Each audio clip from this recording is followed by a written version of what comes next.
So guys, I don't mind when squirrel come to my yard and eat from the bird feeders. They do it all year long. But when it comes to the fall season and they start going through and taking up my tulip bulbs as well as biting in on my tomatoes as you just saw, I have to put something in place that's going to deter them. It's not to harm them, but just to keep them away from the things that I really like in my garden. So we're going to take a look today at some bulbs that you can plant right now that's going to keep them away and not harm them and beautify your garden at the same time. So come along and let's see what those are. My name is Marlene. Welcome to my home and garden channel. Truth be told, guys, in some ways, I think that squirrel are kind of cute. When they're hanging out on the bird feeder, I'm perfectly fine with that. You can see the little chipmunk right there with one of them. The issue comes into play when they start raiding the tulip bulbs and when they go in and start eating my vegetables. I didn't even know that they ate tomatoes until recently, guys. So once that happens, we have to come up with a solution that works well for both of us, and that would be companion planting. And that is the answer that we're looking at today. So over here, I'm just showing that there are lots of different bulbs, so many different varieties that are there. And because this is the fall season where we're typically planting bulbs, I figure it's a perfect time to do that so that way we can get to save our plants. Now, these over here, these are some tulips that are actually growing. They grow by my mailbox, and I switch them out different colors in different years. It's high traffic, so they don't bother them too much. But more secluded areas like here in my sister's balcony, they'll come in here because they figure you won't catch them, you won't see them, they will not get disturbed. And they just love to go in and dig at them, guys. And I don't know what it is in tulip bulbs that they love so much, but they really like them and they really do go for them. You'll just see little holes looking like this right here, and there go your tulips, they'll be gone. And so they are actually pretty patient too because they will watch and wait. I remember one year it took about 2 weeks. I thought 2 weeks have passed, I'm in the clear, and then I came home one day and all I saw was little holes in the ground. They were all gone except for three. I thought, oh my goodness, now they got me again. Now, of course, you have the option if you can use wire on there. You can put it over it, like over the soil when you plant it, and then put the mulch on top. But what happened is that I forgot that I had done it one year, and I didn't realize until they came up through the little holes, and I had to lift it off. But I still got to enjoy them, so I was so happy about that. So the first one we're going to be looking at that works really well to deter them would be daffodils.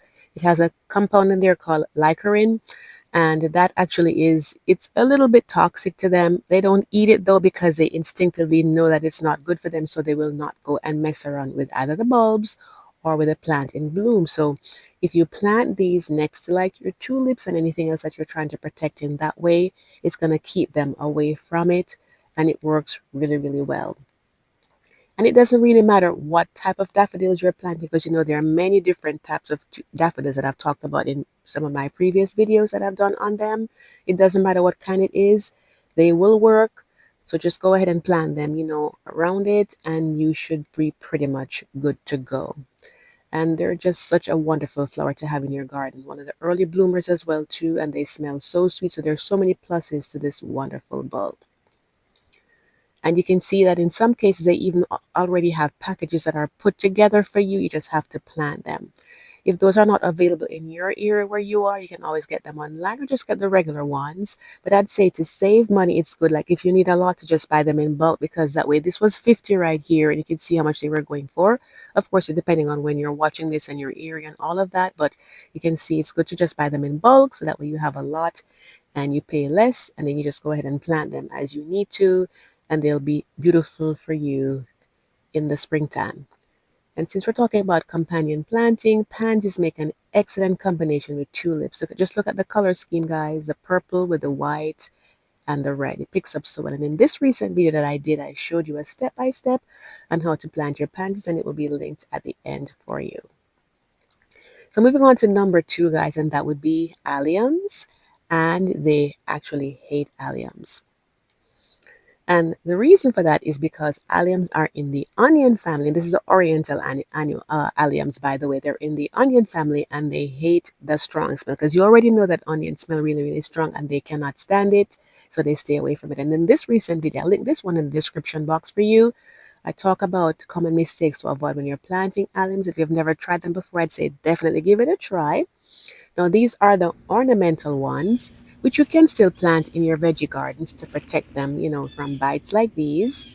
So you do have that option, but you also have ones that are, you can, they're edible types that you can use. It would be like your garlic. You can plant those. You can also plant the regular onions as well. So that way you're getting to eat, the bulbs that you planted to keep them away. And also whatever it is that, you'd have started out looking at to begin with, tomatoes or whatever the case may be. So it's good to put those down for your veggie garden. Number three would be hyacinths, and just look at this combination of colors right here, guys. Very, very beautiful. And these are one of the earlier ones to bloom in the springtime as well too. And I'm told that they have one of the sweeter smells in the garden. So it is an excellent choice. And the sweeter smell is actually what tends to keep them away because they cannot stand it. Even though it smells really sweet and nice to us, they absolutely hate it. There are also some miniature type ones. These are called muscari or grape hyacinths. And this is another one that you can plant there as well. The bulbs on these are a little less toxic than the regular hyacinths, but you can use whichever one. And just look over here. This was when we visited the Atlanta Botanical Garden a few years ago. And you can see that they planted them along with the herbs and veggies in here. They had kale and all of that, celery and so on. So that's companion planting right there, guys. And these bulbs are fairly large. So when you get them, if you're getting the regular type ones, you'll want to plant those about 6 inches deep because they typically want to put bulbs pointy side up, about 3 times the depth. And I have a bonus point for you later, so be sure to stay tuned for that. And I just wanted to take a moment to invite you to subscribe to my channel if you have never done so before. I do lots of gardening topics, tips, and tours, and we have a wonderful community of gardeners here from different areas. I'm in Growing Zones 8, so be sure to join us. And guys, I just want to thank you for the various ways that you support my channel, whether it's by full watching the videos, sharing them with others that love gardening, whether it's by purchasing seasonal merchandise or your channel membership. That truly means a lot and puts such a great input in what we do on this channel. I hope it has been very helpful to you, and I certainly appreciate you, and thanks for all that you do in advance. The next one is snowdrops. Snowdrops are really beautiful. They're one of the first ones to come out in the springtime, and they're tiny bulbs, but you can grow them, and over the years they multiply, and they're just really, really gorgeous. And even though they are small, guys, they really look beautiful when they have like little drifts of them. They do multiply, but they're not invasive. And you can plant these under deciduous trees because they're very early bloomers. So by the time the leaves come back on, they would have gotten enough food and be ready to go sort of into their dormancy. So it's a great choice for areas like that. On to number 5, and that would be crocus. And aren't these beautiful? They're like little jewels, little gems in the garden because they don't grow very tall, typically anywhere from 3 to about 5 inches in height. You can see how beautiful the colors are. And these are also very early bloomers as well. It's one of the first ones that you'll see in your garden. It's just such beautiful colors and they work so well. So let's take a look at our bonus point, guys. And that is that bulbs typically need for their leaves to at least become a little bit yellow, if not bright yellow. So what you can do is to plant perennials like these next to them to kind of hide it off a little bit, so that way your garden is still looking beautiful and they can get enough time to store food in the leaves so that the bulb can be nourished so it can come back and give you beautiful flowers for the following year.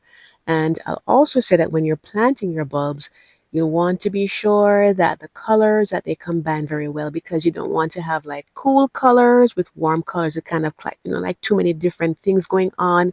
It doesn't give your eye a rest when you look at the garden. So you want to combine them in a way that the colors marry very well together. One color picks up on top of the other one, when you're looking at them.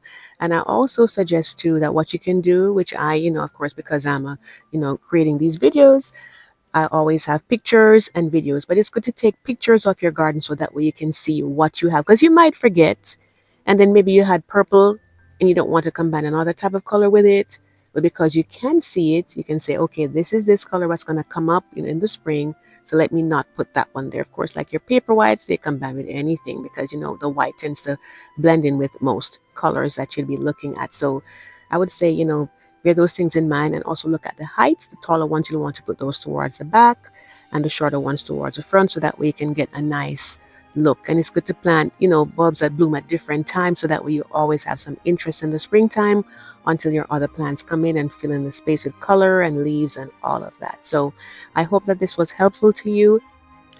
And as I always say, enjoy the journey, guys, and share this out with those that love gardening. And I wish you a happy fall gardening season. Be sure to come back because we have lots of things planned for you for the holidays. I love to go in and celebrate the season in all the colorful ways that we can around our home. So stay tuned for that. Thanks so much for watching. Happy gardening, and I do hope to see you in the next video. Take care.